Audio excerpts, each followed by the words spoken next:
विरोधेति शिरपातुः विप्रसत्यात् चक्षुषे उग्रामिनाशिकां पातु कर्णं चक्रौ प्रभावता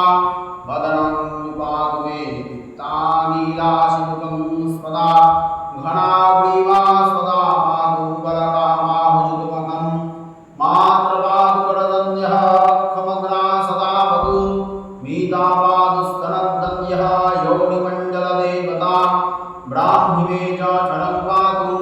नाभिनारायणी तथा ॐ महेश्वरे नित्यं पातु चामुण्डपातलिङ्गकं कौमारि च कटिं पातु तथैव ज्वानुविगमकम्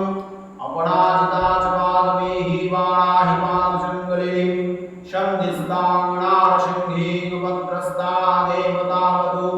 रक्षाभिनं च यस्थानं वर्जितं कवचेन तु तत्सर्वं रक्ष मे देवी कालिके घोरदक्षिणे ऊर्ध्वहस्ततः देक्षु पातु देवी स्वयंवतु हिंस्रभ्यो सर्वदा पातु शारदुञ्चो यदाधिका श्रीमाभगवती दक्षिणा कालिका देवी व्याहृत्यन्नः सदावतु इदं कवचकज्ञाता यदि जपेत दक्षिणा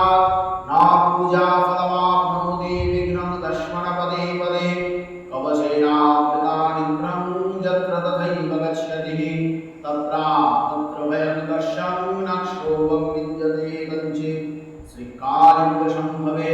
दक्षिणा कालिका कवचं सिद्धा शम्भु यदस्कलं परिभ्रष्ट